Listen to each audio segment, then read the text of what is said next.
మూడేళ్ల క్రితం నైజీరియా వెళ్లిన శ్రీనివాస్ ఓ సిమెంట్ ఫ్యాక్టరీలో సివిల్ ఇంజనీర్ గా పనిచేస్తున్నారు. గుర్తు తెలియని వ్యక్తులు అతనితో పాటు అనీష్ శర్మను కిడ్నాప్ చేశారు. ఇది స్థానిక టెర్రర్ గ్రూప్ బోకోహరం పనే అని అనుమానిస్తున్నారు. ఈ ఘటన జరిగి 3 రోజులు గడుస్తున్నా ఆచూకీ లభించకపోవడం ఆందోళన కలిగిస్తోంది. శ్రీనివాస్ కుటుంబ సభ్యులతో కేంద్ర మంత్రి సుష్మా స్వరాజ్ ఫోన్లో మాట్లాడారు. నైజీరియా ఎంబసీతో మాట్లాడుతున్నామని 2 రోజుల్లో క్లారిటీ వస్తుందని చెప్పారు.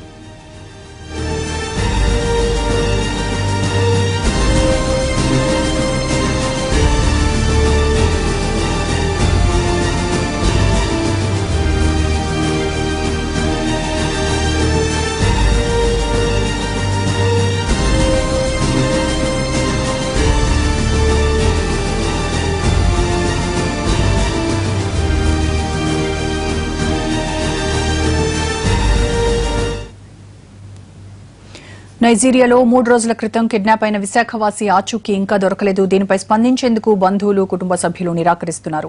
నిన్న కేంద్ర మంత్రి సుష్మా స్వరాజ్ అతడి కుటుంబ సభ్యులతో మాట్లాడినట్టు తెలుస్తోంది. దీనిపై మరింత సమాచారం మా ప్రతినిధి అశోక్ అందిస్తారు. వైజాగ్కి చెందిన civil engineer Sai Srinivas kidnap అయ్యి ఇప్పటికి 3 రోజులు గడుస్తుంది. అయితే ఈ కిడ్నాప్ మీద ఇప్పటివరకు కూడా ఉత్కంఠ కొనసాగుతుంది. అయితే దీనికి సంబంధించి అతని కుటుంబ సభ్యులు మాట్లాడేందుకు కొంత నిరాకరిస్తున్న పరిస్థితి. అంటే పదే మీడియాతో మాట్లాడడం కొంత ఇబ్బందిగా ఫీల్ అవుతున్నారు. అయితే శ్రీనివాస్ భార్య లలితతో నిన్న కేంద్ర మంత్రి సుష్మా స్వరాజ్ కూడా మాట్లాడారు. శ్రీనివాస్ను విడిపించేందుకు అన్ని ప్రయత్నాలు చేస్తున్నాము. అయితే ఇది లోకల్గా ఉన్న గ్యాంగుల పని అని కూడా గుర్తించినట్టు చెప్తున్నారు. అయితే మనకి ప్రస్తుతం శ్రీనివాస్ కుటుంబ సభ్యులు అందుబాటులో లేరు. అయితే శ్రీనివాస్ ఫ్యామిలీ ఏదైతే అద్దెకుంటున్నారో అదే ఆ ఇంటి గల యజమాని ఉన్నారు, ఆయన అడిగి తెలుసుకున్నాం. చంద్రబాబు గారు, మీకు ఏమన్నా సమాచారం అందిందా? అంటే శ్రీనివాస్ సంబంధించి మొదటి నుంచి మీరు కూడా వాళ్ళ కుటుంబానికి బాసటగా ఉన్నారు కదా, వాళ్ళకి ఎటువంటి సమాచారం అందుతుంది ప్రభుత్వం నుంచి కూడా? కేంద్రీయ మంత్రి సుష్మా స్వరాజ్ గారు ఆమెతో మాట్లాడండి డైరెక్ట్గానా. 2-3 రోజుల్లో పాజిటివ్ రిజల్ట్స్ వస్తుంది, మీకేం ఇబ్బంది ఏమీ లేదు, తీవ్రవాద సంస్థ మాత్రం ఇన్ఫ్లుయెన్స్తో మాత్రం ఇది జరగలేదు అని చెప్పి మీరు క్షేమంగా ఉండొచ్చు, హ్యాపీగా ఉండొచ్చు, దానికి ఏ విధమైన ఆందోళన చెందొద్దని మాత్రం కేంద్రీయ మంత్రి సుష్మా స్వరాజ్ గారు చెప్పారని తెలిసింది ఆమె ద్వారా.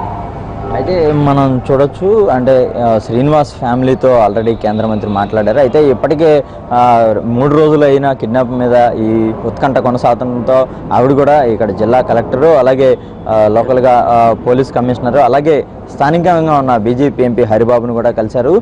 తమ భర్తను ఎలాగైనా విడిపించాలని కూడా వాళ్ళ విన్నపం చేసుకోవడంతో ఇక్కడి నుంచి కూడా నేరుగా ఇండియన్ ఎంబసీతో మాట్లాడతాం, అలాగే నైజీరియన్ ఎంబసీతో కూడా మాట్లాడిన పరిస్థితి ఉంది. అయితే మనం ప్రస్తుతం శ్రీనివాస్ ఉన్న ఇంటి దగ్గర ఉన్నాము. అయితే రెగ్యులర్గా అంటే ప్రతిరోజు తండ్రి ఫోన్ రాగానే మాట్లాడి స్కూల్కి బయలుదేరే వాళ్ళ పాప ఇక్కడే స్ఫూర్తి ఇంట్లోనే ఉంది, స్కూల్కి వెళ్ళే పరిస్థితి అయితే లేదు. అంటే తండ్రి ఎప్పుడు వస్తాడా అని కూడా, ఎటువంటి వార్త వినాలా అనేది కూడా అటు కుటుంబ సభ్యులందరూ కూడా వెయిట్ చేస్తున్న పరిస్థితి ఉంది.